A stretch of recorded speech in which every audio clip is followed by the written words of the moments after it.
Amigos, ¿cómo les va? Muy buenas tardes. Gracias por estar con nosotros. Mi nombre es Carlos Mota. Yo soy periodista especializado en economía, negocios, finanzas y estoy muy contento esta tarde de estos primeros días de primavera de 2021 para poder presentarles en esta ocasión y darles la bienvenida a The American Express Business Class Webinar Series by Food and Travel México. Tenemos un webinar muy interesante en esta ocasión sobre el sector turístico en nuestro país, un sector clave, por supuesto, que genera más del 9% del Producto Interno Bruto en México y que ha sufrido mucho, la verdad, durante este año que llevamos poco más de un año ya de pandemia, de encierros, de semáforos y de una crisis económica que ha pegado en todo el mundo y que, bueno, ahora queremos todos que rápidamente se revigorice este sector y todos, por supuesto, para beneficio de todos los mexicanos. Quiero presentarles y darles la bienvenida a nuestros panelistas. Son personas expertas en el mundo turístico en diferentes geografías de nuestro país. Les presento y le doy la bienvenida a Laura Torres Septién. Ella es presidenta del Consejo Turístico de San Miguel de Allende. ¿Cómo estás, Laura? ¿Qué tal, Carlos? Mucho gusto de conocerte y de estar aquí con todos ustedes. Gracias, Laura, por estar con nosotros. Está también con nosotros Darío Flota Ocampo. Él es director general del Consejo de Promoción Turística de Quintana Roo. ¿Cómo estás, Darío? Muy bien, Carlos, gusto saludarte. Igual, gracias por la invitación y saludos a Laura y a Rodrigo. Y está también con nosotros Rodrigo Esponda. Él es director general del Fideicomiso de Turismo de Los Cabos. Rodrigo, ¿cómo estás? Bienvenido. ¿Qué tal, Carlos? Mucho gusto de participar y mucho gusto de estar con colegas tan distinguidos como Laura y Darío. Me voy a permitir leer muy brevemente para el beneficio de nuestra audiencia una breve línea curricular de cada uno de ustedes, simplemente para que la gente sepa pues a quién estarán escuchando en esta tarde. Laura Torres Etienne, a quien ya presentamos, la saludamos, tiene 16 años de trayectoria en hotelería, en organización de eventos. Actualmente es presidenta, ya lo decía, del Consejo Turístico de San Miguel de Allende y es representante, bueno, de la iniciativa privada en la promoción turística de este destino. Darío, también a quien ya saludamos, es director del Consejo de Promoción Turística de Quintana Roo desde el año 2018. Él es miembro del Board of Directors de Destinations International, integrante también del Consejo de la Diplomacia Turística de México. Y Rodrigo Esponda, también a quien saludamos, es director del Fideicomiso de Turismo de Los Cabos desde el año 2016 y miembro del Consejo de Diplomacia Turística. Tiene más de 20 años de experiencia en el sector turístico. De toda suerte a todos de nueva cuenta, gracias por estar con nosotros, sobre todo a nuestra audiencia. Y pues vamos a empezar, si quieren, con un diálogo muy abierto, muy franco entre todos nosotros. Yo quisiera empezar con Laura, preguntándote, Laura, primero, desde tu punto de vista, lo que ves en tu localidad, lo que se ve para México, ¿de qué tamaño fue el golpe que hemos recibido en este sector? ¿Qué dimensión le pondrías? ¿Qué observaste en este año? Vamos a hablar más adelante de acciones y temas que vamos a estar, ya no están realizando ustedes para la reactivación, pero para comprender un poco la dimensión del problema que acabamos de vivir en este año de pandemia y crisis, Laura. Bueno, para nosotros fue durísimo y así lo vimos en San Miguel, en el estado y con nuestros estados vecinos. Fue un golpe durísimo lo que nos dieron, fue meternos el freno de mano en seco. Veníamos de unos años muy buenos de turismo y de repente, de un día para otro, fue un cierre total. Entonces, sí fue tristísimo. Veníamos nosotros con alrededor de 41% de ocupación hotelera aquí en el destino y perdimos un 26, quedamos con un 15 en el 2020 y eso ha traído una serie de complicaciones, no solo para el sector hotelero, sino para todos los sectores que forman parte de esta cadena de servicios turísticos, ¿no? Los restaurantes, los artesanos, los músicos, hay tanta gente que depende de este sector y que la verdad a un año de haber empezado con este cierre de pandemia, todavía se sigue sufriendo mucho la falta de trabajo que hemos tenido. Y yo veo que México, que siempre se ha distinguido por ser uno de los países más turísticos que hay en el mundo, ahora sí nos hemos visto muy deprimidos, pero estoy confiada de que esto cambiará hacia los siguientes meses y obviamente para los siguientes años, y nos vamos a recuperar y volveremos a tomar los niveles que veníamos manejando anteriormente. Se perdieron, Laura, se perdieron, dirías, muchos empleos de forma definitiva. Dirías que se perdieron algunos gente que de plano decidió por necesidad cambiar de trabajo. Sí, hubo varios cierres, tuvimos cierres tanto de hoteles como de restaurantes aquí en el destino y en el estado. Sí se han perdido empleos y es gente que ha tenido que reinventarse, siendo San Miguel un destino que vivimos básicamente del turismo. Este desempleo ha sido muy, muy doloroso, pero también al mismo tiempo hemos tenido la fortaleza, algunos empresarios, de mantener nuestros negocios abiertos a pesar de todo. Algunos apoyos que hemos tenido por parte del gobierno estatal nos han permitido esto, y yo creo que también fue una cosa muy chistosa porque también vimos que llegaron algunas inversiones a pesar de todo. Se han abierto nuevos hoteles, se han abierto nuevos restaurantes, y hemos volteado a ver también a la otra parte de San Miguel que no la teníamos contemplada, que es nuestra parte rural, los alrededores. Nosotros, el turismo se hacía de una manera muy urbana en el centro del municipio, y ahora hemos tenido la oportunidad de voltear a ver estas partes que no las teníamos tanto en la mira, y creo que esto va a dar oportunidad de que todos estos empleos que se perdieron de manera formal en algunos negocios se puedan recuperar en esta parte nueva que se está reinventando en San Miguel. Sí, yo creo que eso está pasando en varias partes del país. Ahorita vamos a recoger, pues también, si quieres, Darío, un poco tus impresiones de cómo, pues cómo llegó al sector, cómo lo vivieron ustedes. Lo que decías, Laura, al final, ver otros sitios, por ejemplo, la actividad de senderismo está, entiendo, creciendo muchísimo en todo el país. Gente que está no nada más, pues llegando como ancla a un lugar turísticamente hablando de alguna ciudad, sino empezando a ver, por supuesto, buscando lugares al aire libre, ¿no? Todos los otros destinos que hay alrededor. Darío, ¿cómo fue para ustedes? Sobre todo, si nos puedes relatar en unas cuantas breves frases, pues este shock, ¿no? Porque yo vi los semáforos cambiar, lo que hizo el gobierno y tal, me pareció pues un abordaje muy, muy veloz, pero bueno, pues esto fue un sube y baja, ¿no?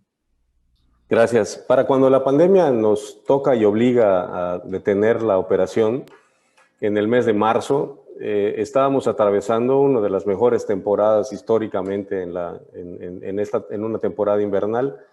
Nosotros teníamos ocupaciones superiores al 80%. El mes de marzo suele ser el pico de la temporada alta, cuando coinciden la temporada invernal de los canadienses, de los estadounidenses.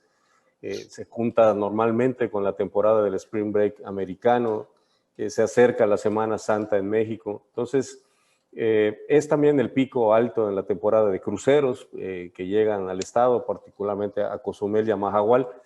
Entonces, bueno, la detención de todo esto significó que lo que pintaba como un gran año, el 2020 empezó como un gran año, un gran enero, febrero, y lo que iba de marzo, afectó hasta llegar a ocupaciones de prácticamente nada. Se mantuvieron algunas ocupaciones de 5 o 6%.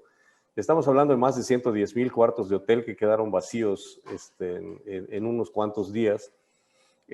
Algo curioso que sucedió fue que las aerolíneas de Estados Unidos, particularmente algunas, nunca dejaron de volar, a pesar de que venían en algunos casos sí pasajeros, o venían con había más tripulación que pasajeros, que obedecía a una razón técnica y financiera. Estados Unidos, ahí sí el gobierno federal otorgó apoyo financiero a las empresas con la condición de que no dejaran de volar, y la razón técnica era que un avión que se queda detenido más de 30 días requiere, para volver a volar, pasar por un proceso de recertificación, lo mismo que los tripulantes, los capitanes y sobrecargos. Así que las aerolíneas como estrategia decidieron mantener una rotación de equipos y de personal para mantener vigentes las licencias, porque nadie sabía en el principio cuánto pudiera esto durar.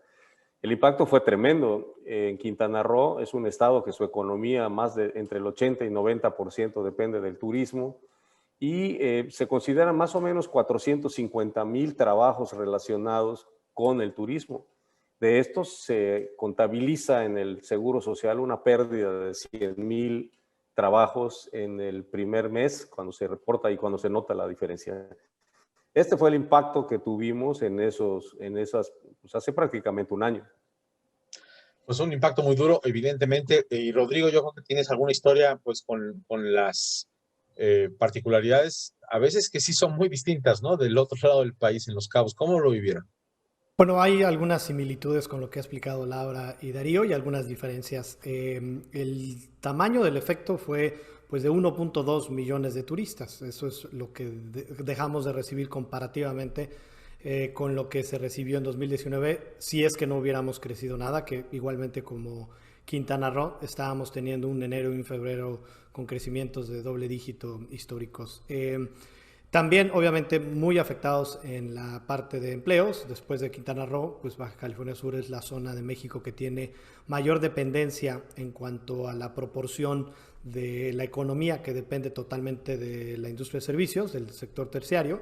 Y algunas diferencias que me parece que son importantes y que a nosotros nos han llamado interesantes es, por ejemplo, el único indicador que tuvimos positivo de 2020 contra 2019 fueron las llegadas internacionales en aviación privada, que crecieron 30% más. Es decir, pudiera uno pensar cómo es posible que en toda la pandemia y habiendo estado cerrados 3 meses, es decir, cuando se reabrió el destino, llegó un cúmulo de personas de altos ingresos a quedarse en las villas y en los hoteles de lujo en una proporción muy considerable. Es decir, para poner el número, casi 70,000 pasajeros visitantes internacionales llegaron en aviación privada en el 2020, considerando que habíamos tenido 3 meses cerrados. Los aeropuertos no se daban ya abasto para poder recibir a todo el número de aviones. Eso obviamente de alguna manera compensó los servicios que no se han podido reabrir. Por ejemplo, en este caso, la vida nocturna, el sector de la vida nocturna lleva un año cerrado completamente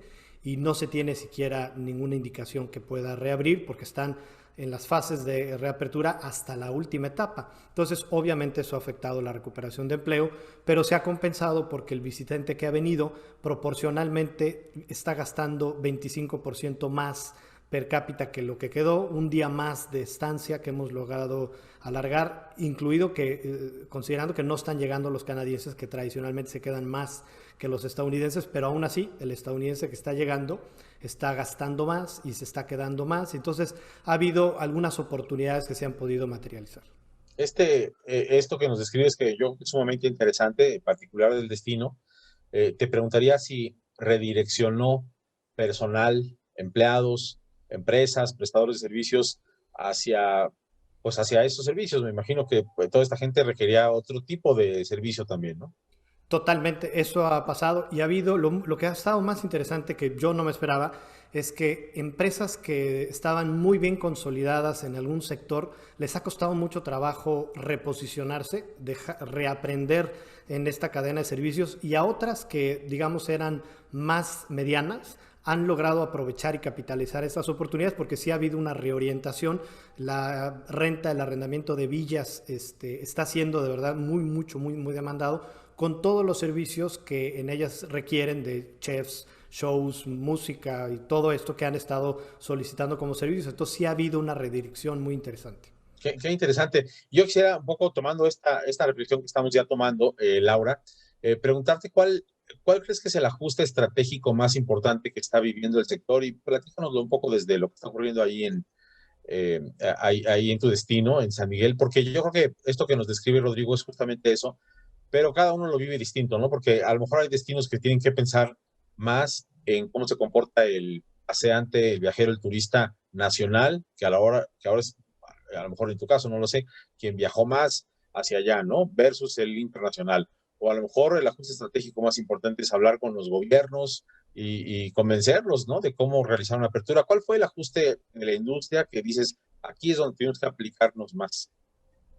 Bueno, primero hacer todo el cambio operacional dentro de los negocios, a tener estos protocolos de salud que tanto nos estaban exigiendo y pidiendo que los lleváramos a cabo. Eso creo que fue algo donde los propietarios, aunque no teníamos el dinero, tuvimos que invertir en eso para poder recibir de nuevo a los turistas. Entonces, eso fue algo que en sí nos cambió, el volver a ver nuestros negocios de una manera bien distinta a lo que normalmente nosotros estábamos acostumbrados en la operación. Oye, y si era necesario, déjame que te interrumpa, porque conforme han pasado las últimas semanas, yo pienso que sí, pero un poco para ironizar también, a veces parece que la autoridad y en otras partes del mundo dicen, pues basta con que abran las ventanas y los lugares estén bien ventilados. Entonces yo no sé si toda la inversión que se hizo en tapetes y no sé cuánta cosa, hay quien compró hasta arcos sanitizantes, ¿no? Donde pasabas por ahí, te pasaban ahí por un humo, hay un vapor. ¿Cómo fue eso? Bueno, yo creo que sí sirvió de muchas maneras, ¿eh? Porque sí nos dimos cuenta de que estamos cometiendo muchos errores en cuanto a la limpieza y a la salud que teníamos, no solo dentro de los negocios, sino también en la ciudad. Aquí en San Miguel se hizo una campaña muy grande, hasta la fecha siguen esos arcos para las entradas del jardín principal, te tienes que pasar por estos arcos, el uso del cubrebocas. Nosotros hemos detectado que el contagio no ha sido específicamente ni en los restaurantes ni en los hoteles. Son lugares que se han mantenido muy bien controlados en cuanto a contagios y eso lo hemos medido a través del personal que colabora dentro de estos negocios. Entonces, eso no ha sido el punto. Sí creo que en un inicio no sabíamos bien qué era esto. Como dices, tal vez nada más con una buena ventilación hubiéramos solucionado muchas cosas en vez de hacer una gran infraestructura, pero creo que también era darle una seguridad al turista, ¿no? Que viera que estábamos haciendo las cosas, que estábamos tratando de hacer todo lo mejor posible por recibirlos y recibirlos a ellos con seguridad. Entonces, yo creo que sí nos sirvió mucho, sí nos hizo voltear también a ver al interior para ver cuáles eran nuestras fallas de lo que estábamos haciendo en cuanto a todo el sistema de sanitización y de salubridad que teníamos que tener en los negocios. Y como decía Rodrigo, también nosotros aquí vimos que el turista que empezó a llegar a San Miguel en esta época era turista que venían a rentar aquí en específico casas, porque nosotros estuvimos 4 meses cerrados completamente, tanto hoteles como restaurantes, y empezamos a ver que había un movimiento de turistas, sobre todo el turista internacional, que llegaba aquí a San Miguel buscando alejarse y empezaron a rentar estas casas y también la venta de las casas también se ha disparado fuertemente de gente que vino a pasar aquí la pandemia y ya decidió quedarse a vivir en San Miguel. Y como vemos, estos son partes importantes que se vuelven parte importante de toda la economía turística del destino. Es interesantísimo lo que estoy escuchando. Darío, yo vi, porque además estuve ahí en julio en Quintana Roo, muchos estadounidenses lo vivieron casi sin miedo. Digo, ustedes estuvieron abriendo por ahí ya desde el verano y tal, con muchos protocolos, pero bueno, los estadounidenses no dejaban de llegar, ¿no? No, no dejaron de llegar. Nuestra reapertura fue al público el día 8 de junio. Para esta reapertura, 3 factores, digamos, que fueron los clave. Uno, la preparación, como decía Laura, de los protocolos. El protocolo que se preparó aquí es una certificación en protección y prevención sanitaria con más de 250 criterios porque abarcaba transporte, hoteles, restaurantes, museos, guías, marinas. Esa fue un gran factor importante. El segundo, yo creo, fue una decisión clave de nuestro gobernador, que decidió que en esto del semáforo, el semáforo nuestro a nivel nacional es un semáforo muy general en cuanto a lo que permitía operar y no. Aquí en el estado se diseñó un semáforo que digamos que era complementario al federal, que establecía con precisión qué rubros podían abrir en cada color y cada uno de ellos con qué limitación y cuál era la unidad de medida. Si eran mesas, si eran metros cuadrados, si eran cuartos de hotel, porque el puro porcentaje solo no era muy claro para decir si incluía el personal o no. Además, dividió geográficamente al estado en dos zonas. No partes. sé si fue norte-sur, no sé si eso sigue así. Sigue así, se divide en dos partes. Afortunadamente ahorita el Estado, porque fue el nivel de contagio y porque la dinámica de la vida diaria, inclusive de la actividad turística, tiene diferentes mecanismos tanto en el norte como en el sur. Entonces la decisión de declarar al turismo como una actividad esencial permitía que aún en el semáforo rojo pudiera abrir. Para algunos otros estados, el volver a abrir las fábricas de autopartes se consideró esencial. Para algunos otros criterios, la construcción, porque había algunas cosas que urgía construir, se consideró esencial. En nuestro caso, en nuestro estado, la urgencia y lo esencial era la actividad turística para poder recuperar el empleo de las personas. Esa fue la segunda. Una tercera, yo creo, clave en el éxito de la reactivación fue la comunicación permanente con las aerolíneas, tanto nacionales como las americanas, porque eso permitió que en una circunstancia en la que las aerolíneas norteamericanas no tenían permitido volar ni a Canadá, ni a Asia, ni a Europa, ni a algunos otros países, pudimos ser esa vía de posibilidad que ellos también estaban buscando. Bueno, a mí me tocó algo que hubiera sido impensable hace algún tiempo. Rodrigo sabe bien que nosotros tratamos todo el tiempo de convencer a las aerolíneas de que establezcan rutas hacia nuestros destinos y me tocó decirle a Delta que por favor no pusiera el vuelo cuando habían estimado volar en julio, porque era muy pronto, porque todavía no estábamos listos. Y le tuvimos que pedir que lo demore y bueno, pues eso contribuyó un poco digamos, a esta claridad o honestidad en la relación que permitió que reprogramaran y su ruta se quedara. En las rutas no hemos tenido vuelta atrás, ahí no hubo altibajos. De hecho, para el final del año, como decía Rodrigo, nosotros tuvimos ya más asientos disponibles desde Estados Unidos que los que teníamos previo a la pandemia. Y eso se ha mantenido hasta el mes de marzo actual. Tenemos actualmente 35 ciudades de Estados Unidos con vuelos directos a Cancún, 8 de ellas vuelan directo a Cozumel. Entonces, bueno, pues yo creo que esos fueron los tres factores que lo permitieron. Y sí, en un principio, los primeros visitantes de Estados Unidos, había que batallar con ellos porque pues eran de los que no creían ni en la enfermedad, ni en la pandemia, ni en la obligación del cubrebocas. Ahora tuvimos recientemente un problema similar, pero la verdad es que los protocolos lo probaron. Nosotros llevamos ya hasta el mes de febrero más de 5 millones de visitantes recibidos desde junio hasta ahora y tenemos en el estado, en los casos positivos en Quintana Roo, son menos del 1% del total nacional. Pues sí, funcionó bien. Rodrigo, en Los Cabos, ¿fue esencial también la actividad?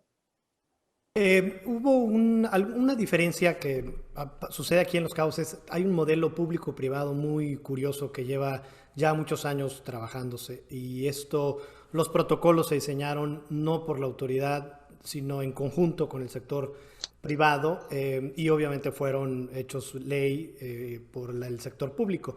Pero todo el proceso incluso de cierre del destino se decidió de manera público-privada, lo mismo la reapertura. Y los protocolos como se han estado llevando funcionan de una manera muy particular en cuanto a cómo se llevan a cabo estas estrategias. El proceso, incluso ahorita que viene, por ejemplo, Semana Santa, la vigilancia a la capacidad máxima que se tiene permitida en todos los servicios turísticos, que es del 50%, se está haciendo bajo este esquema de público-privado en donde participan distintos sectores del gobierno. Las playas, por ejemplo, pues es obviamente federal, pero hay participación municipal para los vendedores ambulantes, la policía, que es la que controla los accesos. Entonces, esto se hace en mesas de trabajo, que es un esquema que funciona muy bien en Los Cabos y que de alguna manera da un modelo de gobernanza muy, muy puntual que el mismo turista lo percibe, que le brinda el nivel de seguridad correcto y adecuado. Entonces, la verdad es que se ha trabajado muy bien para esta fase, aunque hemos estado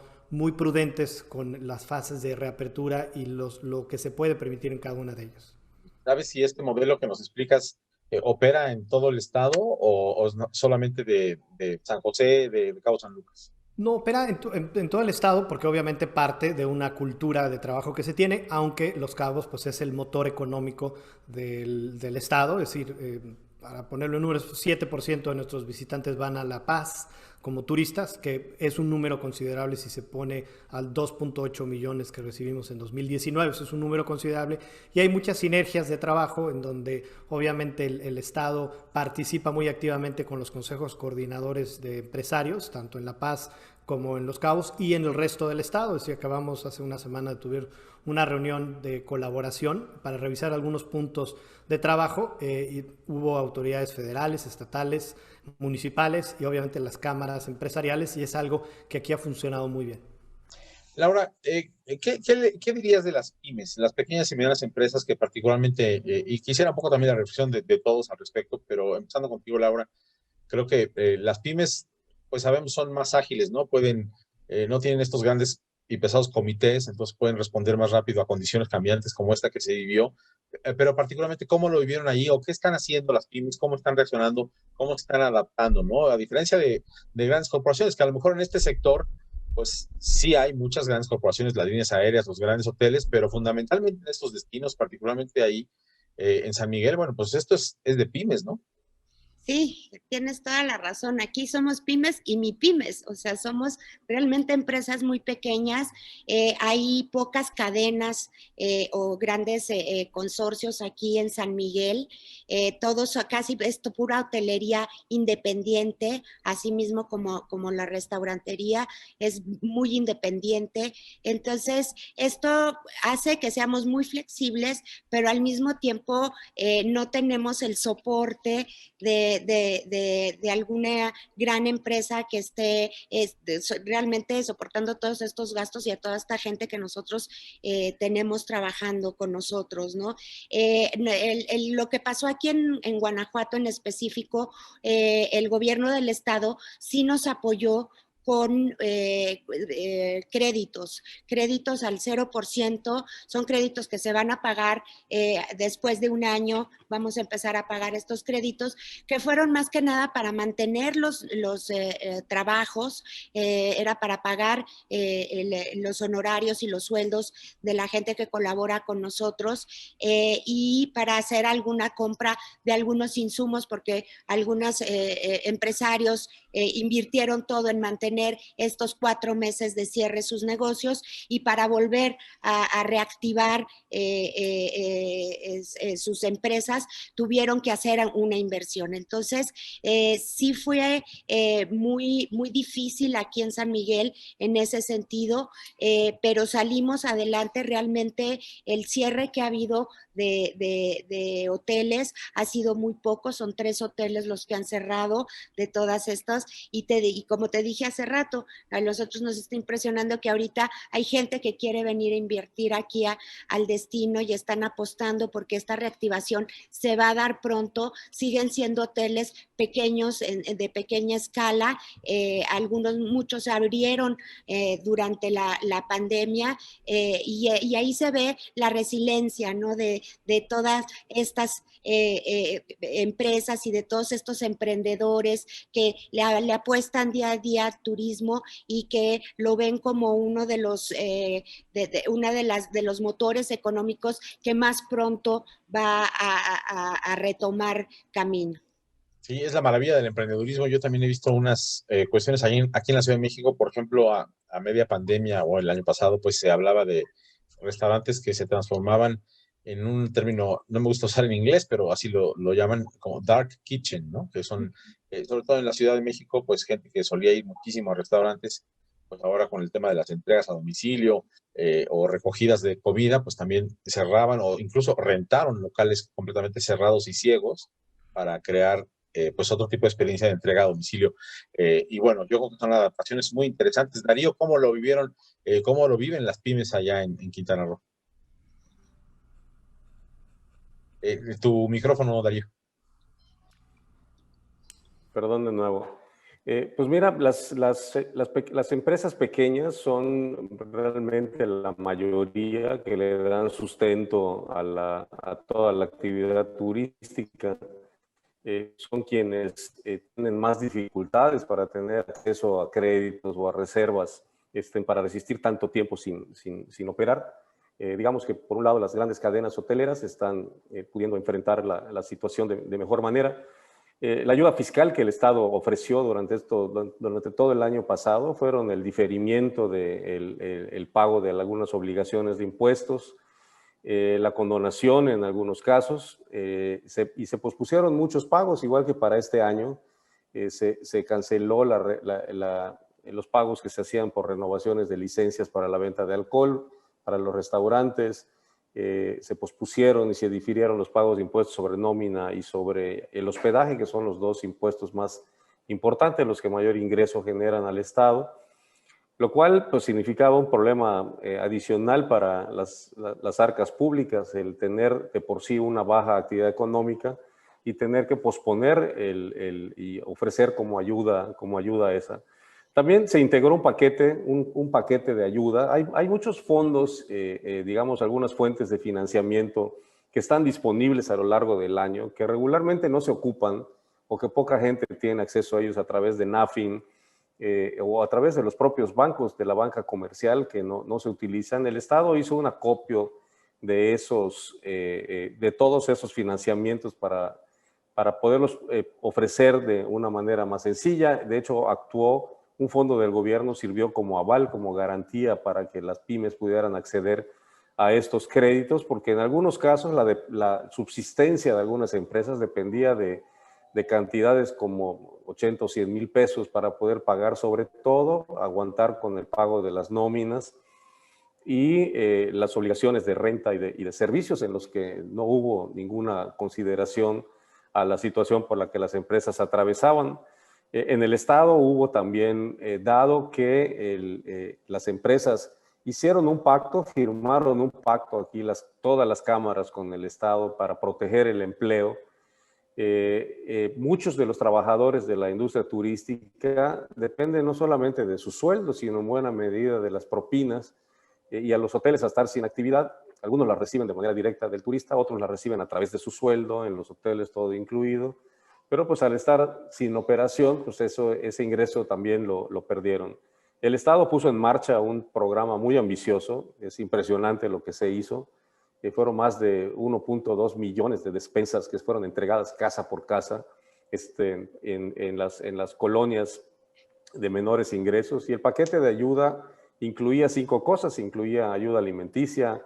El gobierno del Estado pagó la mitad del recibo de luz en el siguiente bimestre, que correspondía a esos meses en los que estuvieron sin operación. Es decir, la Comisión no hizo un descuento, el Estado pagó la mitad del recibo de luz de estas casas que tenían un consumo inferior a 300 kilowatts, en lo cual quedaba casi el 70% de la población del Estado. También se consiguió con las empresas gaseras un descuento adicional que se dio en forma de vales por gas. Sí, que la despensa llevaba también un vale para comprar gas. El pago de luz, hubo descuentos en el pago del agua y la ayuda alimentaria. Y para las personas enfermas, sobre todo los adultos mayores, se estableció un programa de médico en tu casa, por el cual los doctores iban a los domicilios a dar la consulta, o en su caso a repartir los medicamentos que no podían ellos pasar a recoger. Así que esa fue la ayuda que permitió mantener, digamos, no solamente la viabilidad financiera de las empresas, sino también contribuía un poco a cuidar el tema de la paz social. Muy interesante, un abordaje muy completo. Rodrigo, ¿cómo lo verías desde Los Cabos, las pymes, la adaptabilidad que han tenido ahí ustedes? Bueno, las pymes pues, son la base del desarrollo en la región. Obviamente hay algunas empresas locales hoteleras que a lo largo de 2 generaciones, o sea, de 40 años, han logrado tener grandes grupos hoteleros, pero la base del destino pues sigue siendo la pequeña empresa y el emprendurismo, como tú decías. Aquí hay grandes historias que yo llevo casi 5 años aquí en Los Cabos, no soy originario de Los Cabos, pero llevo 5 años y me impresionó varias historias de gente que llegó y que ha logrado emprender proyectos que han transformado su vida y que hoy son empresarios muy bien posicionados, principalmente en el sector turístico o de la construcción, pero hay grandes ejemplos en muchos otros sectores que han logrado consolidar una unidad de negocio muy sólida, que además pues, ha beneficiado con fuentes de empleo, porque han ellos visto cómo pueden contribuir a lo que el Estado o la región les contribuyó a ellos. Obviamente han sido muy afectadas. También hubo algunos esquemas similares propuestos desde la autoridad estatal para dar líneas de crédito y algunos esquemas de financiamiento.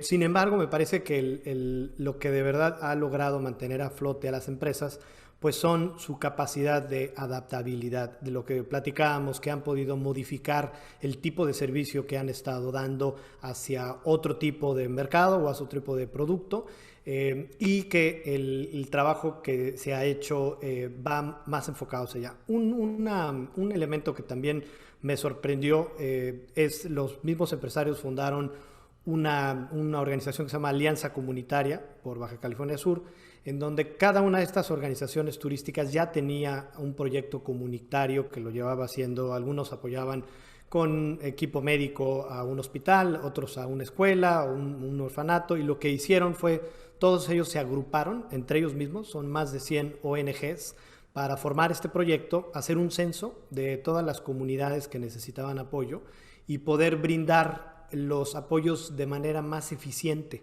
Y eso me parece que fue un ejemplo de una manera de organización y de trabajo que va a perdurar, que ya se acordó que va a continuar, pero que permite dar mejores condiciones de vida en la región. Qué interesante. Yo creo que lo que nos estás diciendo es un poco lo que quiero platicar también con Laura. La unión pues hace la fuerza, ¿no? Sobre todo cuando estamos hablando de pequeñas empresas. Ustedes representan pues organizaciones gremiales, diferentes entidades, pero representan unión. Y quisiera preguntarles, Laura, preguntándote a ti primero, ¿cómo es esta fuerza unida y qué beneficios tiene y qué lecciones deja para el futuro? Porque yo creo que en esta reactivación, la voz de todos unidos, pues yo creo que pesa cada vez más, ¿no? Sí, claro que sí.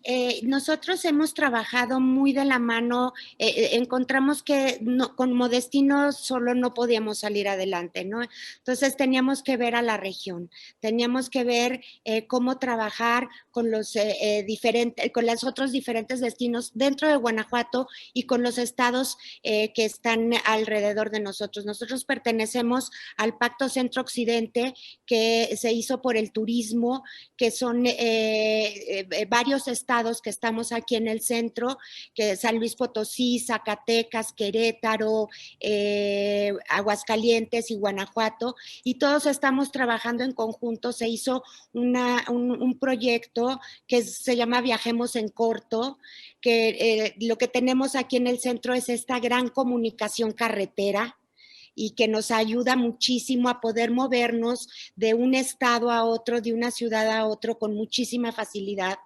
Y lo que hemos encontrado también es que entre ciudad y ciudad podías encontrar una diversidad turística que no habíamos reconocido. Entonces, el poder trabajar todos juntos, no solamente dentro de las ciudades como prestadores de servicios, sino también empezar a hacer estas alianzas con los distintos, con las distintas comunidades que están a nuestro alrededor y con los distintos estados, creo que nos han traído una ventaja enorme y que yo creo que es algo que ya llegó para quedarse. Creo que este sistema de trabajo donde todos salgamos en un solo sentido, que primero por la región y ahorita va a ser por México, para salir todos juntos de este bachecillo que estamos pasando, va a ser importantísimo que empecemos a trabajar en conjunto. Nosotros tenemos buen hermanamiento con Los Cabos,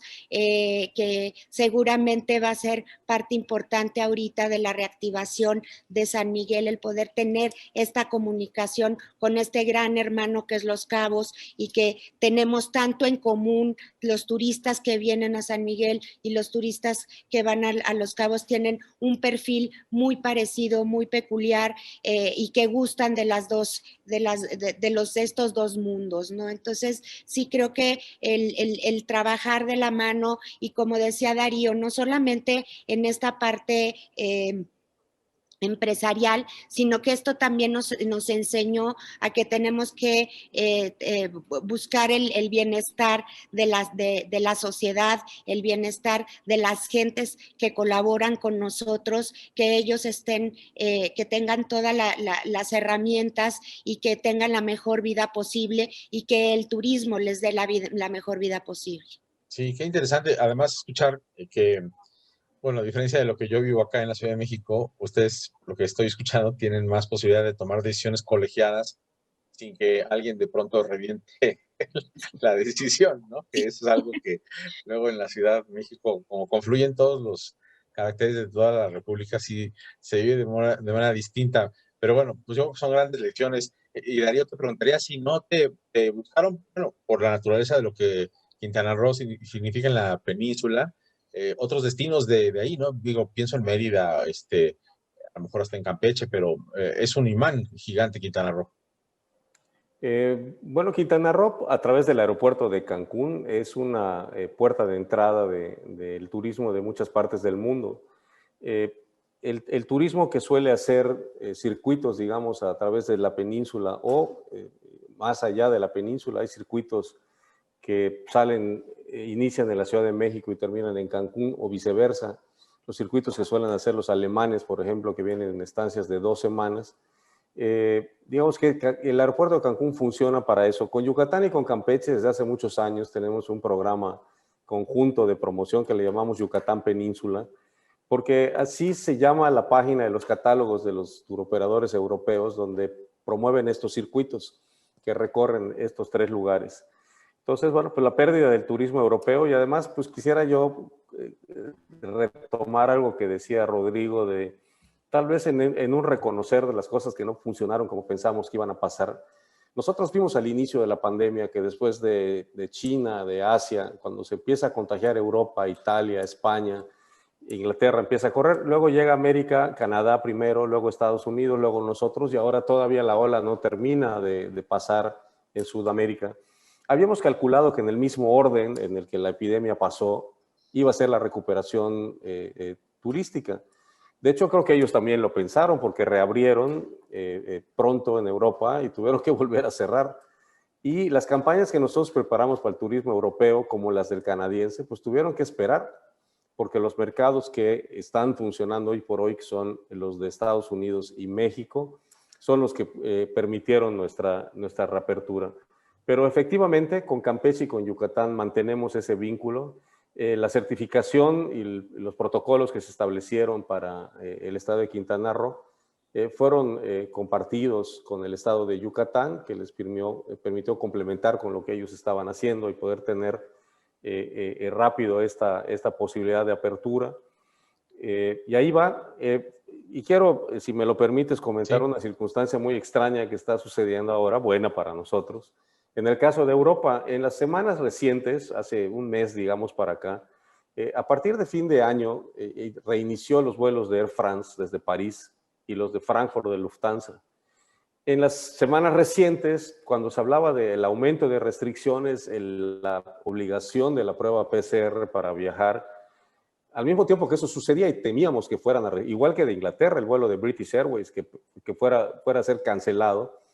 Por el contrario, las aerolíneas nos notificaron que iban a incrementar sus frecuencias. Y fíjate que el vuelo entre estas ciudades y Cancún está siendo un puente de Europa para llegar a los Estados Unidos.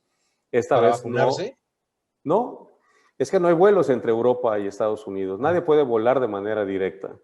El requisito establece que nadie que haya estado los últimos 14 días en una lista de países, la mayor parte de la Europa occidental, puede volar directo a los Estados Unidos.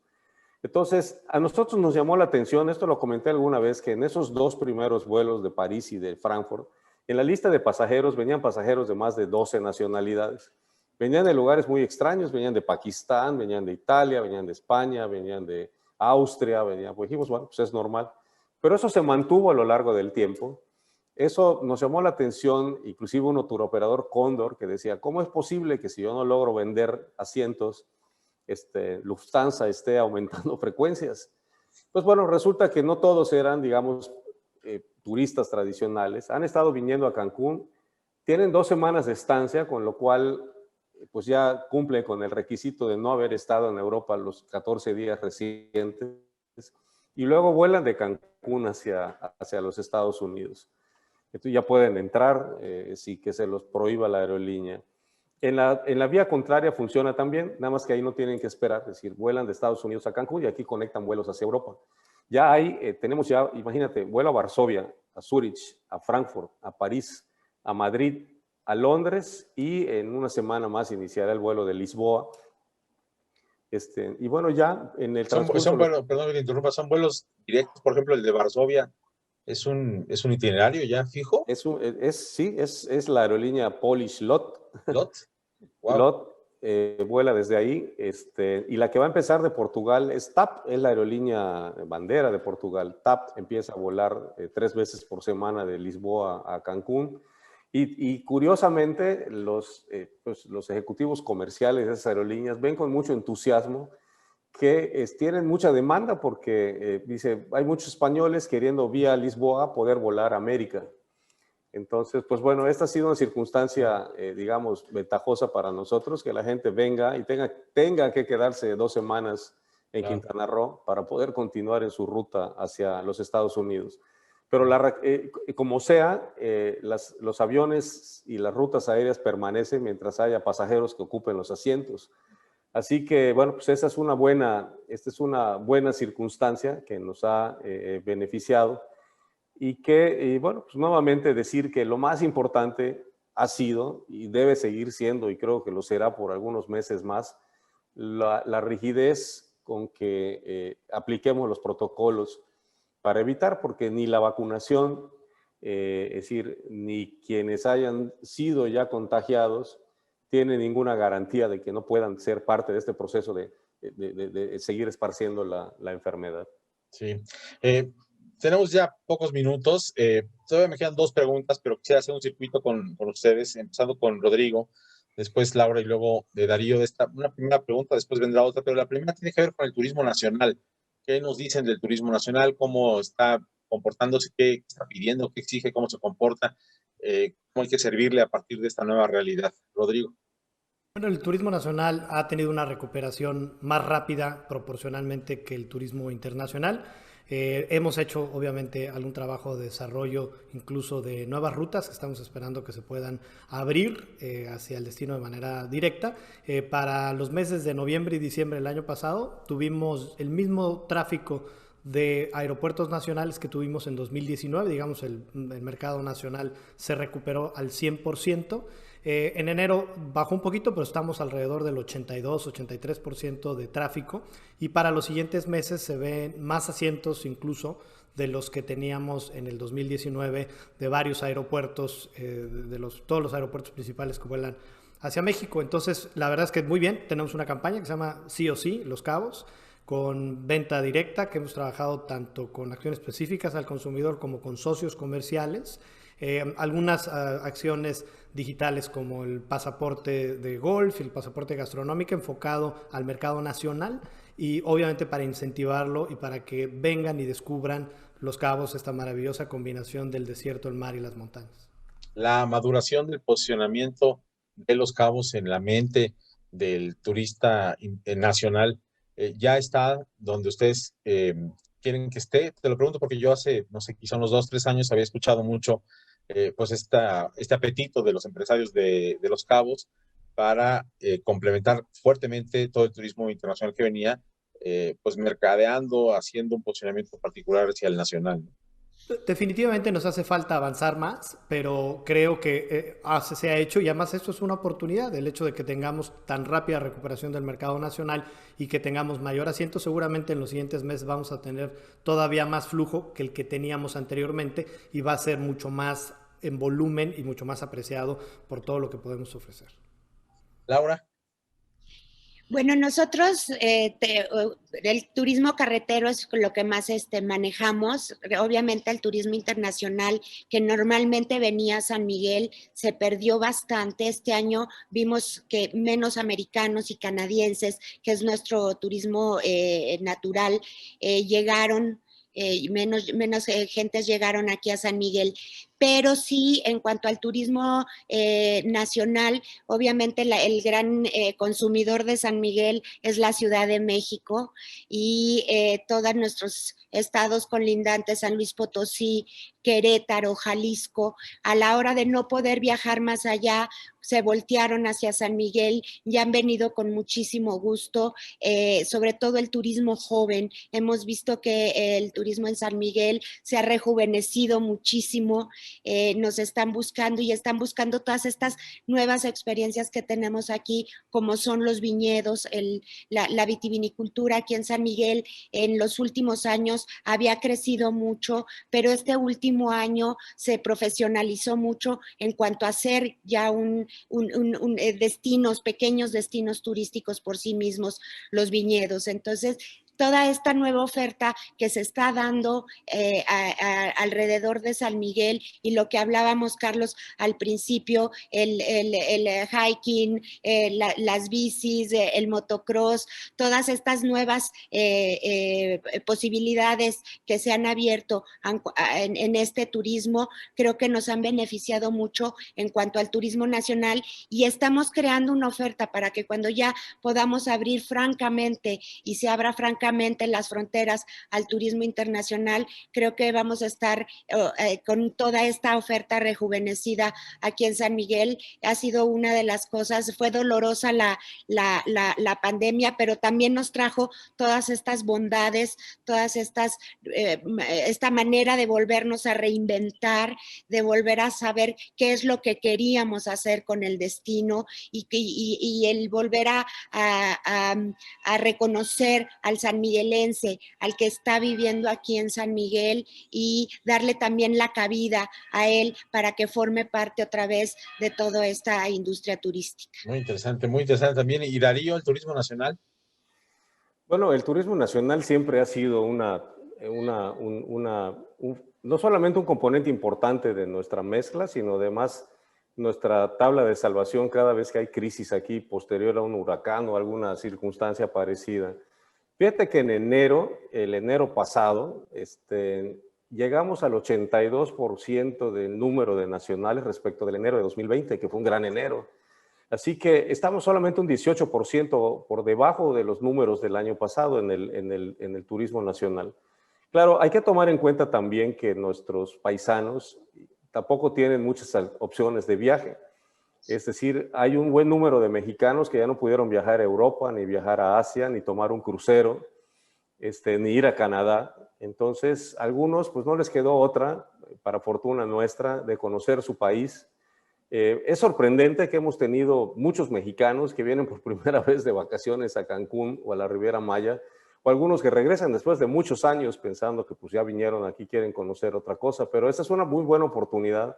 Por eso creo yo que esta Semana Santa vamos a tener una gran derrama económica, vamos a tener problemas, yo creo, con las capacidades, con el manejo de mucha gente en algunos lugares, y me refiero a todo el país, porque la gente tiene una ansiedad por salir.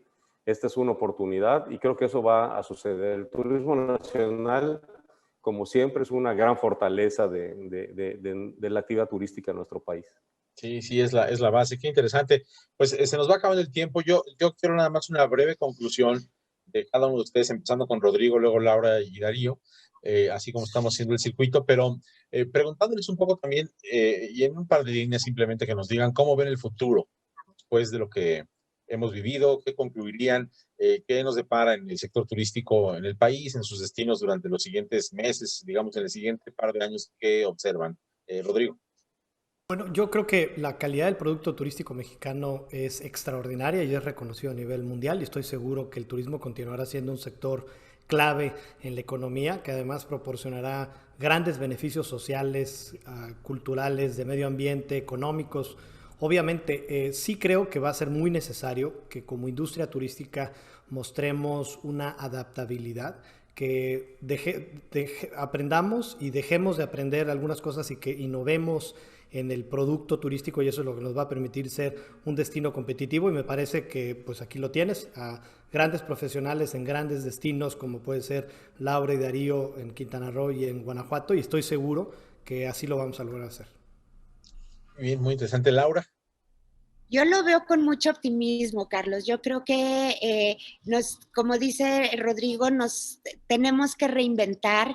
Tenemos ahorita abierto un abanico de posibilidades increíbles para poder ofrecer. Creo que nos dieron esa sacudida y nos sacaron de nuestra zona de confort, y estamos obligados a tener un producto turístico nuevo, innovador, fresco, y que realmente le llame la atención, porque no solamente México va a estar tratando de hacer esto, ¿no? Vas a entrar en una competencia a nivel mundial, y yo creo que en México tenemos todo para tener esta oferta, consolidar la oferta turística que tenemos y crear nueva oferta turística.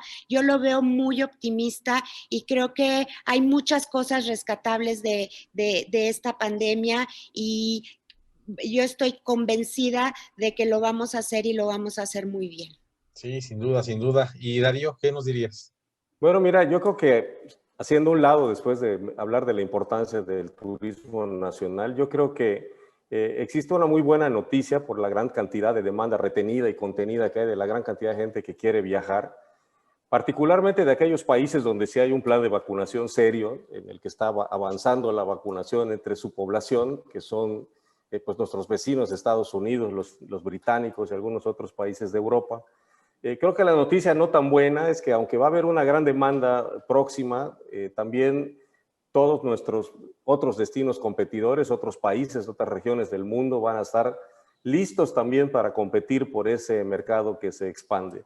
Y la menos buena todavía es que a esa batalla comercial en la que debemos formar parte, pues bueno, lo tengamos que hacer con la limitación de las posibilidades financieras al no tener promoción institucional como país. Entonces yo creo que eso es lo que va a suceder. Yo creo que soy también optimista como Laura, y basado en lo que decía Rodrigo de la calidad del producto turístico. Creo que vienen meses mejores por lo que resta de este año y por lo que será el siguiente año, pero que no deja de tener retos que tenemos que ir enfrentando en su momento. Pues sí, fenomenal. Debo decirles, y les confieso que he aprendido muchísimo de lo que me dijeron, de lo que nos dijeron. Yo creo que también nuestros amigos que nos están viendo y escuchando en esta ocasión, y ojalá más empresarios, más gente del sector hable con más regularidad de estos temas, tanto las anécdotas como los datos y las reflexiones. Yo creo que son de lo más valioso para toda la gente que está en el sector. Yo creo que va a salir adelante, sin duda, como lo están viendo ustedes con optimismo. Y bueno, pues no me queda más que agradecerles. La verdad, creo que tuvimos un gran webinar. Va a ser muy exitoso esto, y va a tener muchas repercusiones positivas. Así que gracias, Laura, de verdad. No, muchas gracias a ustedes, y gracias, Rodrigo, Darío. Nos veremos pronto, y aquí estamos en San Miguel para lo que necesiten. Gracias, gracias, Darío, de verdad muy interesante también. Muchas gracias, Carlos. Has hecho una gran conducción, que nos has exprimido ahí de los temas que queríamos poder compartir.